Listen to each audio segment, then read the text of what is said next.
Hello everyone and welcome to my guide on how to do the 6th boss in the Sunwell Plateau for WoW TBC Classic. The 6th boss is Kil'jaeden. That's this guy. Let's get into it.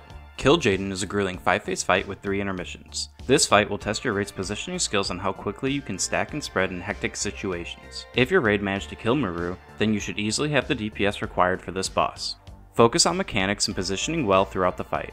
Phase 1 starts with the raid faced up against 3 of Kil'jaeden's underlings, the Hands of the Deceiver. This phase goes by very quickly, but can get dangerous if not handled correctly.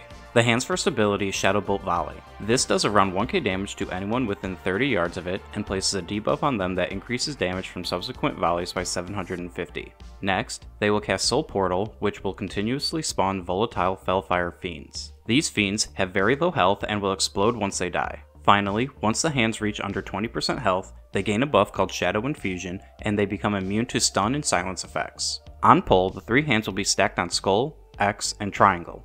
Each tank should grab an ad and stack them on Skull. Slowly kite the ads towards X when the Soul Portals spawn to avoid damage from Imp Explosion. These ads are fully CCable when above 80% health. Assign a stun to each ad as soon as they are stacked. Pally Hodges are great for this.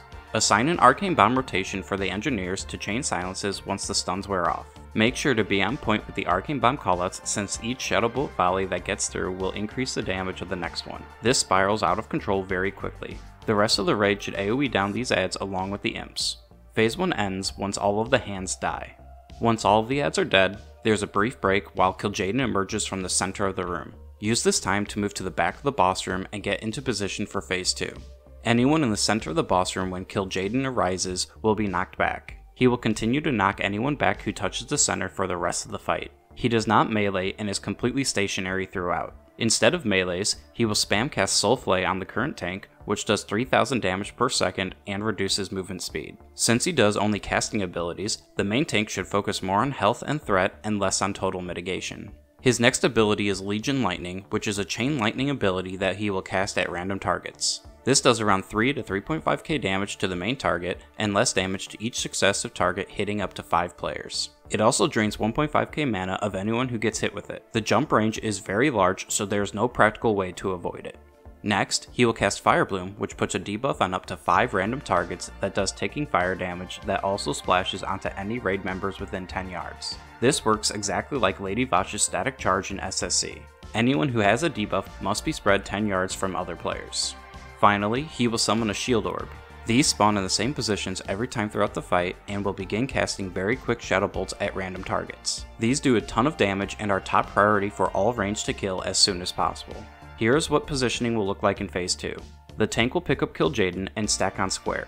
Melee will stack tightly on X. If a melee gets Fire Bloom, they will spread out towards Diamond. Just don't spread too far or you will outrange healers. Fire Bloom can spread out to Hunter pets, so melee watch out for the pets that will be stacked behind the boss so you don't accidentally kill them. The rest of the raid will loosely spread around their assigned markers. Mages will spread around Moon, healers around Star, and locks on Triangle. The Hunters will split between Moon and Triangle. Here's another look at the boss room. This is after I've already entered the room, so the entrance is below the picture. Remember that the stack points are indicators to spread around. All range should be spread 10 yards away from each other while being in range of the healers. Here's where the Shield Orb will spawn in Phase 2. It will always spawn near the lock group and head towards the healers while it circles the boss. The Shield Orbs are top kill priority, and anyone who is in range will need to help kill it. Phase 2 will last until the boss is brought below 85% health. Once the boss is at this percent, you will start the first Intermission Phase. Each intermission has the same abilities and is dealt with in exactly the same way. Once it starts, Kil'jaeden will target a random raid member and cast Sinister Reflections on them. This will summon 4 mirror images at the location of the person who was targeted. These images will copy the class of the targeted person and have their own abilities. The Reflections abilities and damage does not matter based on the gear or spec of the targeted person, only the class matters. All the ads are tauntable, but they cannot be CC'd or interrupted. If a Druid is picked, then they will spam a Dispellable Moonfire on random targets. They will take the shapeshifted form of whoever they copied, but that doesn't change anything. Hunters will Wing Clip, which can be broken by Blessing of Freedom, and they can multi-shot. Mages spam cast Fireballs. These hit hard and are difficult to reposition, so all DPS should focus these down. Paladins use Holy Shock and Hammer of Justice. Make sure to dispel the tank if they get hodged. Priests will cast Smite and Renew. The Renew needs to be purged, especially if it gets put on Kil'jaeden. Rogues just melee and use Hemorrhage. Shamans cast Earthshock and can be very bursty since they attack very quickly. Warlocks are also difficult to reposition like the mages and cast Curse of Agony and Shadow Bolts. The curse can be dispelled, but does not hit for much. Finally, the warriors will Whirlwind. Melee do not go anywhere near these adds since there will be 4 adds all whirlwinding at different times. The whirlwind hits for a good amount, so tanks shouldn't stand still either. While the raid is dealing with sinister reflections, Kil'jaeden will cast Shadow Spike, which is a 28-second channeled ability that shoots out avoidable shadow bolts at random targets. Anyone hit by these will take around 5 to 7k damage and will get a debuff that reduces their healing received by 50% for 10 seconds. To deal with the intermissions, everyone needs to zoom their camera out and watch the casting hand of Kil'jaeden. Shadow Spikes will spawn from his hand, and if you see a spike heading towards you, move out of it. If you are in melee range, then it is impossible for you to react quick enough to avoid a spike unless you were already moving beforehand. Melee spread out around the back of the boss during these intermissions. The sinister reflections hit very hard and need to be picked up quickly by one of the off tanks. Since they appear anywhere in the raid, a tank may not be there when they spawn. The good news is the reflections do not start attacking until a few seconds after they are spawned. However, as soon as someone hits them, they will all become active. We will use this grace period to allow the tanks to move to the reflections. No one can touch the reflections until after the tank has picked them up. Hunters, use your MDs to help the tanks out. Once the tank has them, move them close to Kil'jaeden for AoE cleave. Locks can seed off of Kil'jaeden and still hit the adds if they are close enough. During the Shadow Spike cast, the main tank can help by taunting one of the reflections since there is nothing else that they will be tanking during that time. Just make sure that the off tank taunts it back before the Shadow Spike is finished casting. Once the intermission ends, Phase 3 will begin. At the beginning of Phase 3, the first Dragon Orb will become active. I will talk about how to use this later. Phase 3 has all of the same abilities from Phase 2 as well as some new ones. The first new one is Flame Dart Explosion. This hits everyone in the raid for around 1.7k damage and does splashing damage to anyone close by. It will also reduce movement speed by 50% for 15 seconds. During this phase, he will also summon another Shield Orb, which means that there will now be 2 orbs that spawn every time instead of just 1. The second orb will always spawn in the mage deck and head in the opposite direction of the first orb. Finally, he will begin casting Darkness of 1,000 Souls. Every 45 seconds, he will close his wings and begin an 8-second cast, after which he will explode and do lethal damage to anyone in the raid who is not protected. The way to deal with these new abilities is to use the dragon orbs around the room. So let's get into how to use the dragons. At the start of the fight, there are 4 inactive dragon orbs in the 4 corners of the room. 1 random dragon orb will become active at the beginning of Phase 3. Another orb will become active during Phase 4, and during Phase 5, all 4 dragon orbs will become active even if it was already previously used. The dragon orbs let you take control of a dragon that you need to use to buff your raid and deal with mechanics. Just like all other vehicle combat in TBC, the dragon uses your pet bars to cast the abilities, so keep those pet bar macros squeaky clean and up to date. When you enter the dragon, you will have 4 new abilities. The first is Blink, which works just like a mage blink except it has no cooldown, so you can spam this ability. Use this to get around the room quickly. The second ability is Breath Revitalize, which regens health and mana of raid members in a frontal cone of the dragon with a 10-second cooldown. This is the main way for healers to sustain their mana pools throughout the fight. Third is Breath Haste, which increases raid members' attack, casting, and movement speed by 25% for 30 seconds. This also has a 10-second cooldown. This breath also grants immunities to slows and stops the splash damage from flame darts. Finally, the fourth ability is Shield of the Blue. This creates a dome around the dragon that reduces all incoming and outgoing damage by 95% for anyone underneath it. The cast is 5 seconds long and drains the dragon's health by 50% with each cast. This means that only 2 shields can be cast before the dragon disappears. This is the only ability that can save the raid from wiping to Darkness of 1,000 Souls. The dragon orbs will be in the position shown here. Look for the orb that has blue fire around it to see which one is activated. To make use of the dragon's incredible buffs, the raid will stack on the tank at square at the beginning of each new phase. However, if you have Fire Bloom, then do not stack at this point. As soon as both breaths are used, the raid will spread back out to their Phase 2 positions and continue the fight. Whenever the boss hunches over and casts Darkness of 1,000 Souls, the raid will stack back up on square. Both of the 2 off tanks will be in charge of controlling the dragons in the fight. During Phase 3 and 4, the third tank will control it, and during Phase 5, they will both control a separate dragon. This tank needs to use any movement speed increases they can to get to the orb as fast as possible. The raid will be stacked, and a breath needs to go out before the next flame darts is cast. Things like Engineer Rocket Boots, a Jura Dash, or a warrior intervening a pre-placed totem are all great for this. Once you control the dragon, quickly blink into the raid and hit them with both breath casts. Then the raid will spread back out.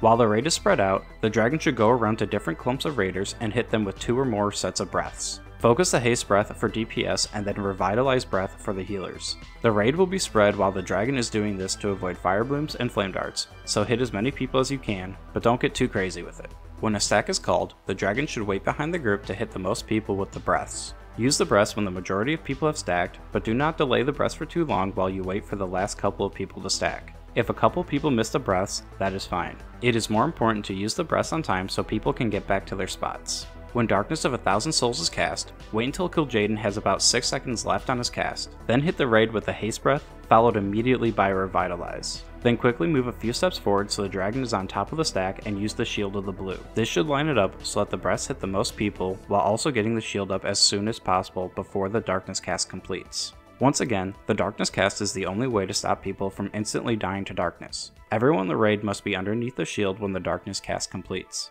Do not use the shield too early or it will not be up for the darkness. And do not use the shield too late or people will not be able to move in on time. With that out of the way, we can finally discuss exactly how we will tackle Phase 3. From this point on, this fight is all about learning the dance between when to stack and when to spread. It will take a couple of tries, but the simplified answer is stack at the beginning of each new phase, and then stack whenever Kil'jaeden casts Darkness. Otherwise, spread out. If DPS is low, then the raid can choose to stack between darkness casts, but then you have to be careful with fire blooms and flame darts. The best time to do it would be right after a fire bloom just went out. This makes the fight much more complicated, but it can be done. One important note is that you do not stack with fire blooms unless a darkness is being cast. If you have fire bloom and the boss is casting darkness, then you will need to let the raid run past you on their way to the stack. Once they are passed, you should follow them and stand near the stack position, but not in range of other people. As soon as the dragon shield goes up, then you need to immediately move into the shield. Remember that the shield reduces damage by 95%, so the damage from fire bloom will be minimal to the raid while under the shield. The shield not only saves you from the darkness, but it also reduces the damage you yourself will take from fire bloom. Side note, the shield reduces all damage by 95%, which means that the damage your character does will also be reduced. Don't waste cooldowns or resources while in the shield. Phase 3 lasts until the boss is down to 55% health. You must push him past this percent before the third Darkness of 1,000 Souls is cast, or you will wipe. Then Intermission 2 will begin. After the intermission, Phase 4 will start. Phase 4 will spawn the second Dragon Orb and has all of the same abilities from the previous phase. During this phase, he will summon yet another Shield Orb, and the range will have to deal with it. This third orb will spawn behind the boss and will rotate towards the Warlocks. The boss will also begin using Armageddon. This is a giant meteor that will slowly fall to the ground, targeted at random players. 3 meteors will be active at any point in time, and they look like a Hellfire graphic on the ground. Each meteor hits for 10k damage. We deal with this phase in the same way that we did for Phase 3. Stack at the beginning of the phase and for darkness, and spread after the breaths and shield. Watch your feet and make sure to never get hit by a meteor. This is the hardest phase of the fight, since we will once again have to transition the boss before the third darkness is cast. Pop all cooldowns and lusts once the raid gets the dragon buffs again. This phase lasts until the boss is brought below 25%. One thing to look out for is if a meteor spawns on top of the stack group. A call needs to be made if the group will need to move to a new position or not. If the dragon shield is up, then no one needs to move since it will also stop meteor damage. But if a meteor happens to fall into the stack group as everyone is moving, then you will need to readjust. Spread quickly after the darkness is done casting, since all of the meteors will be focused on top of the raid when everyone is stacked. It is possible for 2 meteors to be falling in the same spot back to back. Make sure to check that the area is clear before moving back into a spot that a meteor just hit. Once the boss is pushed past 25%, there will be the third and last intermission, and then Phase 5 will start. For Phase 5, all 4 Dragon Orbs will be active and Kil'jaeden will take 25% increased holy damage. He will continue to cast all of the abilities he had from Phase 4, except he will no longer summon Shield Orbs. Armageddon will now summon 2 additional meteors for a total of 5 meteors at one time that will be falling to the ground. Also, Kil'jaeden will begin casting Darkness every 25 seconds instead of 45. This phase is much easier than Phase 4 since there are no more Shield Orbs and there is another dragon that can help to buff the raid.